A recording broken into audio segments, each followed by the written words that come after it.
I am willing to add one piece into there under presentations that we allow. We have that potential to have a spot there for the 10-minute quickie, if that you want to call it, the presentations, or the questions from the people. And then we need a motion after. So I will do that. I will add that piece in if the seconder is willing to second that. Who seconded it? We did.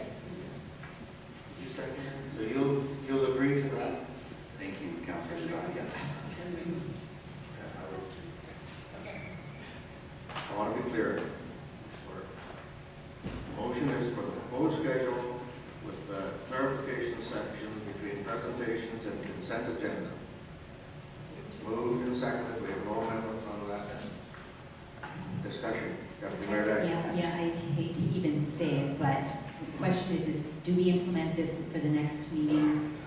No, but technically, if you've approved it today, it needs to be implemented. We didn't put any time frame on it to say two meetings from now or by the end of May. So it's in force. So I just, if we don't have clarity, if we should put a time frame on it, let's put a time frame on it so that we can have clarification and non-implemented immediately. Point of order, we have a proposed schedule, motion on the floor, and a seconder, and we need to vote on that. And then when we make motion, I will make a second motion after that to have a report back, and we can then put the time limit on that. Come back to council.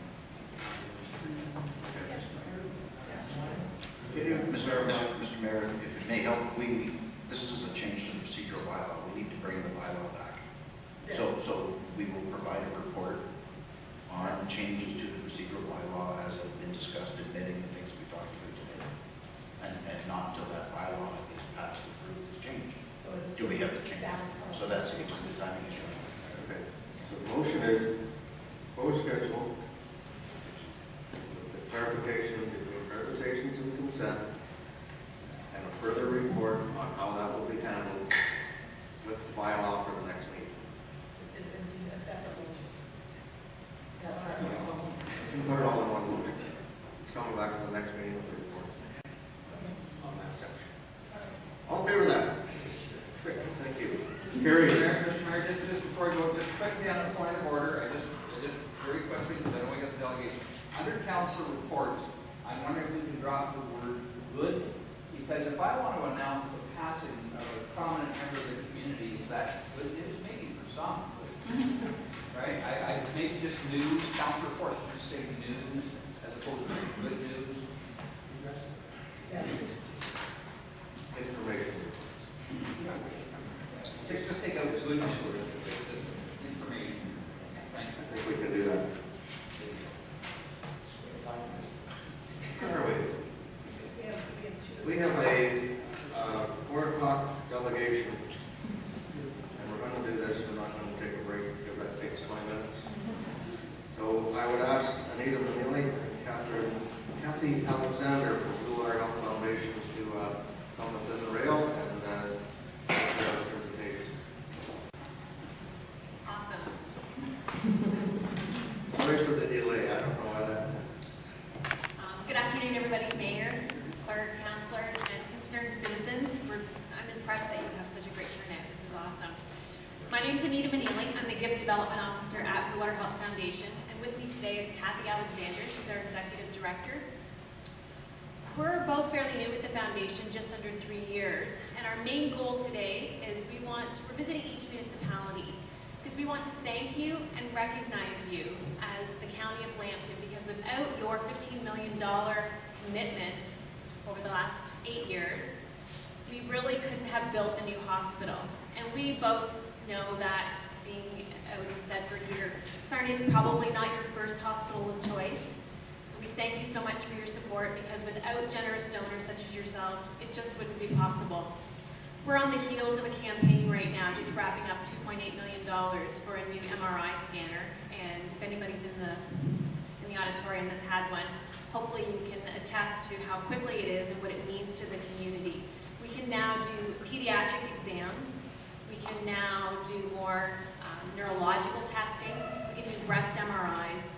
The hospital is really has become, again, because of your commitment, a facility that people from London are coming to have MRIs.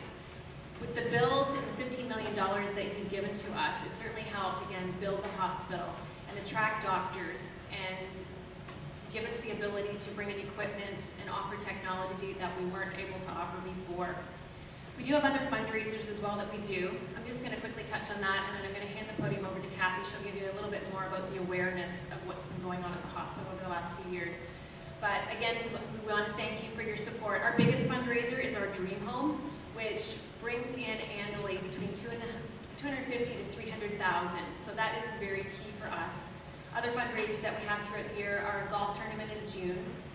We have a trivia night that we do in May. We've got a new run that's coming up in September. And we do a Winter Wonderland, it's a family fun event that's held at DeGroots in December. So again, it's great to be a part of such a great community, and we really thank you. I'm going to hand it over to Kathy now. She'll tell you a little bit more about some of the activities at the hospital.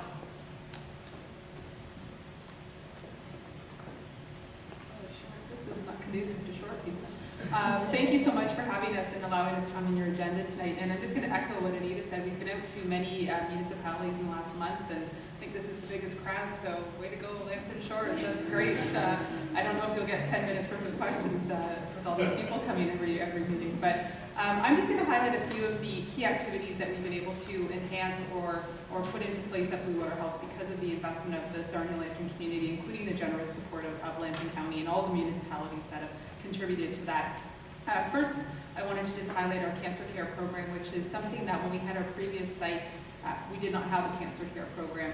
Now we're able to offer a wide range of cancer treatments and interventions that we weren't able to do before, and those are mainly offered in our Sarnia site, but that allows for people to be treated closer to home and not having to be lengthy wait lists or long distance of traveling or hotel stays or higher parking fees or things like that. And the feedback from patients has been tremendous, and that they're just thrilled that they're not thrilled, it's a bittersweet story, but they're happy that they can access patient care close to home and in a timely manner for a disease such as cancer that sadly affects so many people in our community and is only continuing to grow according to statistics and research. So we're very happy that we're able to offer that program. As well, we have a full-time patient cancer navigator whose role is to support and answer questions and concerns throughout the process for the patient and their family as they're navigating the difficult times associated with the cancer diagnosis. So that's something specifically that came as a result of the new construction and the new build. Another enhancement we've been able to offer is our dialysis program. Again, another area that we're seeing an increased demand for in the Sarnia-Lambton community. More and more patients are having to access kidney dialysis services. Blue Water Health is a satellite location of London Health Sciences Center, but previously we had a very few number of kidney dialysis beds, and now we have 15, and that's specifically, again, as the result of generous donors and corporate donations that have allowed for us to purchase and add more beds. And again, those services are allowing more people from our community to access those supports and not, again, having to access travel time and driving down the highway day after day for those services.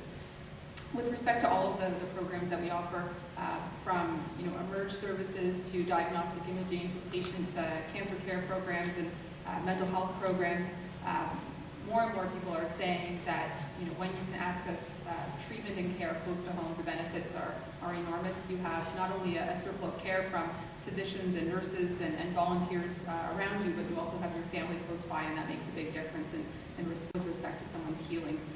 The other area that I wanted to highlight is maternal infant child department. I'm someone that had both of my beautiful daughters healthy at Blue Water Health. My sister told me I was crazy because during that time there was no epidural services offered at Blue Water Health. Now, specifically as the result of our new hospital, we were able to recruit another full-time anesthesiologist, which means that every woman who comes to Blue Water Health now has the option of an epidural, which again repatriates patients back to Blue Water Health and allowing them to increase the number of babies born, which was at over 1,000 new babies born in our community last year. And actually just yesterday I saw twins I would see them being born, but I saw them leaving the hospital, and that's a rare occurrence. Typically babies that are twins or triplets aren't born in Sarnia, so we're really happy that we're seeing more and more babies being born into our community, which enhances our population because, as you may well know, southwestern Ontario is not known right now for its population growth, so we're happy when new babies